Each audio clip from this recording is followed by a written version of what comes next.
They say you only see its eyes when it's too late. Red pinpricks in the dark, staring at the pulse in your neck. The Bloodthirster is no suave noble sipping wine at a bowl. It's hunger given form, a living shadow that hunts a scent of spilled blood, drawn to the wounded like iron to a magnet. If you feel a cut, run. If you hear it breathe, pray. If you think you can stand your ground, think again. Welcome back to Make a Monster. I am Kelfecil, and today we're conjuring up a predator that turns every drop of blood into panic fuel, the Bloodthirster. Blood Frenzy is the core hook here. Any creature that's wounded becomes its obsession. This ability isn't just a bonus, it's a psychological hook for your players. Suddenly, every point of damage they take matters more than usual. They'll rethink every trap, every risky move they make. Even a scratch becomes bait for this vampire to circle in and finish what they started. It forces defensive and tense play, which is perfect for horror. Stack this with its speed and evasiveness, and you have a monster that doesn't want to fight you head on. It wants to make you run, scatter, and bleed. Blood Frenzy turns a single hit into a countdown.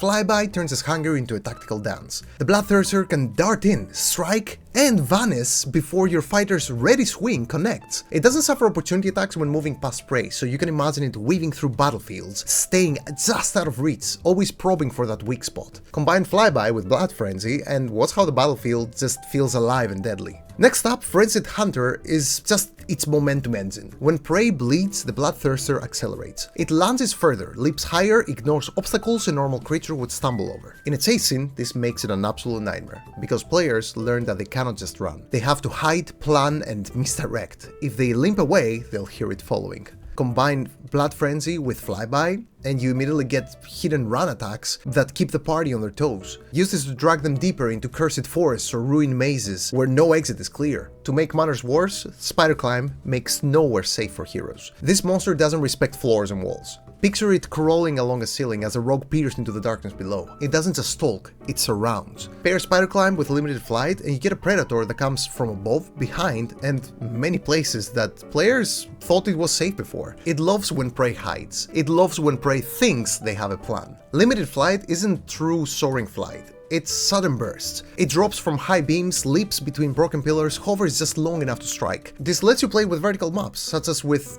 trees and ruined cathedrals and towers. Make your players look around all the time. Pounce is its ambush tool. If the Bloodthirster charges and lands its attack, you're knocked prone. On open ground, this is deadly. Prone targets are very easy prey. Add Blood Frenzy and multi-attack to that and you see how one slip means a short, bloody end. Vampire weaknesses, on the other hand, are the counterbalance here. Players who prepare, such as with holy symbols, blessed ground, daylight, they actually have a chance. It's a vampire, it should fear the sun, but it should make the darkness fearsome. Multi-attack doubles the threat. Bite and close in one turn, brutal. In each attack feeds Blood Frenzy, each wound fuels Frenzied Hunter. Players will scramble to heal mid-combat, burning spells and resources just to keep the Bloodthirster off their trail. Bite, last but not least, is savage, because it doesn't just hit. Describe it as the crack of fangs, the wet pull, the hiss of breath as it tastes blood. Don't just say that the bite is damage, it's actual dread. So the way that you can use the Bloodthirster is by placing it in your world as more than just an encounter. Make it a legend. Villagers whisper about it. Hunters return with stories of a shadow that fed an entire patrol. It's more than just a monster, it's fear personified. Let your party feel stalked. Maybe they fight it once, wounded, and think it's gone. Days later, when someone cuts their hand on a trap, they hear that ragged breath again. Use environment traps, collapsing tunnels, foggy woods, echoing cathedrals while the Bloodthirster can vanish between columns. Give it terrain to play with.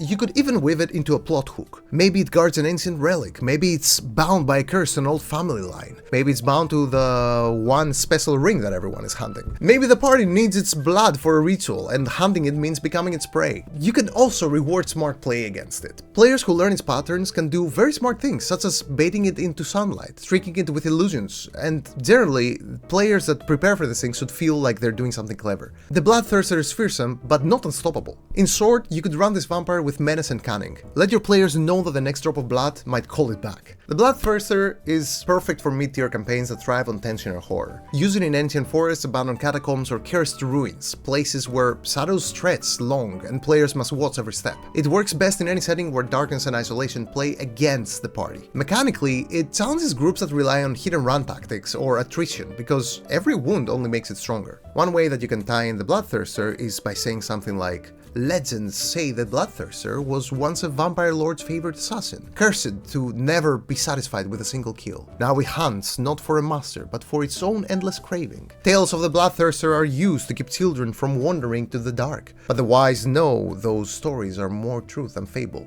There are many ways you can tie it in, but this is one of many generic plot hooks that you can use. The Bloodthirster is easy to adopt. Scale its hit points up or down for tougher or weaker parties. Swap its bites healing for a new curse or a disease if you want a nastier surprise. It fits any grim or gothic setting, but it can also haunt deserts, snowy passes, or urban alleys. So basically any place where prey can bleed and fear can grow. Pair it with minions like its vampire spawn, shadows, or wolves to create a full hunting pack. So that's all for today. I hope you enjoyed the Bloodthirster, and until next time, may Starlight guide your way, my friends. Bye bye.